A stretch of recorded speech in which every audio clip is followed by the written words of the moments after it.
ಅರೆ ಕಡಿಮೆ ಹಾಕು ಆದ್ರೆ ಅಸಲಿ ಹಾಕು. MDH ಕಾಶ್ಮೀರಿ ಕೆಂಪು ಮೆಣಸಿನ ಪೌಡರ್. ಒಬ್ಬೊಬ್ಬ ಉಗ್ರನನ್ನು ಹುಡುಕಿ ಹುಡುಕಿ ಹೊಡಿತೀವಿ. India will identify, track and punish every terrorist. ಕಲ್ಪನೆಗೂ ಸಿಗದಂತ ಕಠೋರ ಶಿಕ್ಷೆಯನ್ನ ಕೊಡ್ತೀವಿ. और इस हमले के साजिश रचने वालों को उनकी कल्पना से भी बड़ी सजा मिलेगी. ಅಳಿದುಳಿದ ಉಗ್ರರ ನೆಲವನ್ನ ಛಿದ್ರ ಛಿದ್ರಗೊಳಿಸ್ತೀವಿ. आतंकियों की बची खुची जमीन को भी मिट्टी में मिलाने का समय आ गया है.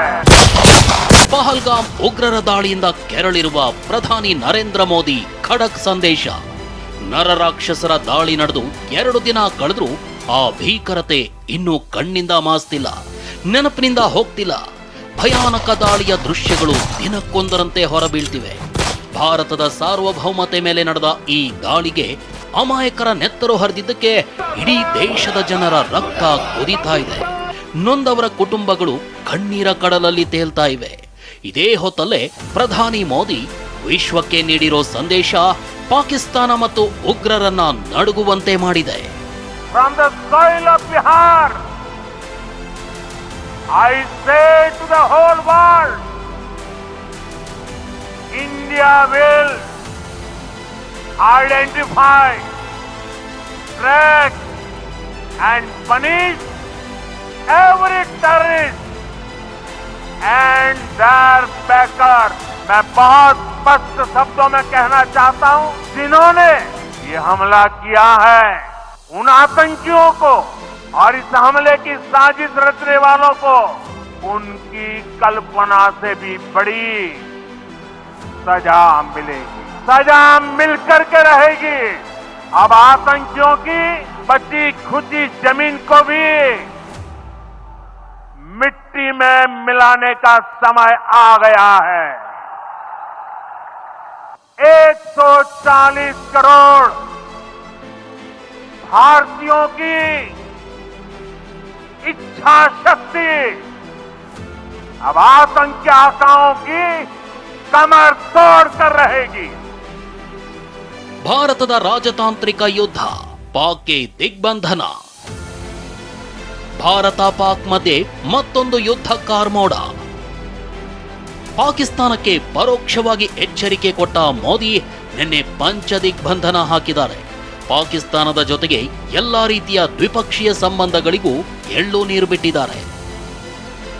1960ರ ಸಿಂಧೂ ನದಿ ನೀರು ಒಪ್ಪಂದ ತಕ್ಷಣದಿಂದಲೇ ಅಮಾನತು ಮಾಡಿರೋದಾಗಿ ಕೇಂದ್ರ ಸರ್ಕಾರ ಹೇಳಿದೆ. ಅಟಾರಿ ವಾಘಾ ಗಡಿಯ ಚೆಕ್ ಪೋಸ್ಟ್ ಕಂಪ್ಲೀಟ್ ಬಂದ್ ಆಗಿದೆ.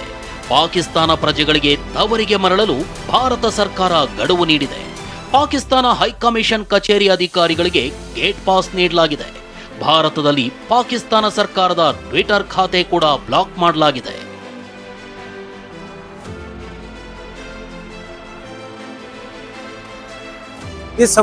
ನಾನೀಗ ಅಟಾರಿ ವಾಘಾ ಗಡಿಯಲ್ಲಿದ್ದೇನೆ. ಅಟಾರಿ ಗಡಿಯನ್ನ ಬ್ಯಾರಿಕೇಡ್ಗಳನ್ನ ಹಾಕಿ ಬಂದ್ ಮಾಡಲಾಗಿದೆ. ಭದ್ರತಾ ಪಡೆಗಳನ್ನ ನಿಯೋಜಿಸಲಾಗಿದೆ. ಸಮಯಾವಕಾಶ ಕೊಟ್ಟಿರೋದ್ರಿಂದ ಭಾರತಕ್ಕೆ ತೆರಳಿದ್ದವರು ಈಗ ಇದೇ ಗಡಿ ಮೂಲಕವೇ ವಾಪಸ್ ಪಾಕಿಸ್ತಾನಕ್ಕೆ ತೆರಳುತ್ತಿದ್ದಾರೆ.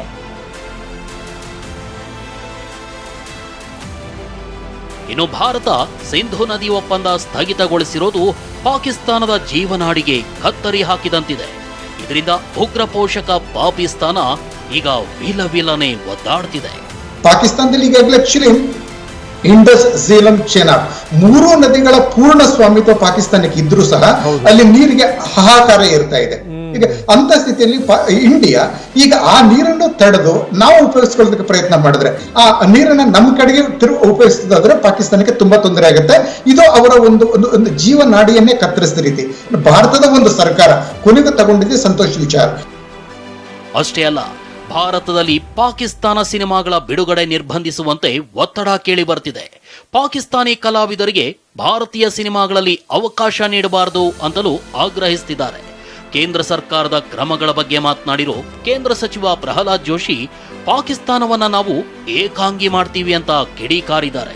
ಅಮಾಯಕರ ಜೀವವನ್ನು ಪಡೆದಿದ್ದಾರೆ, ಅವರಿಗೆ ತಕ್ಕದಾದಂತಹ ಶಾಸ್ತಿಯನ್ನ ಮಾಡ್ತಾ ಬಿಡೋದಿಲ್ಲ ಅನ್ನುವಂತ ಏನು ಸಂಕಲ್ಪವನ್ನು ಮಾಡಿದ್ದಾರೆ.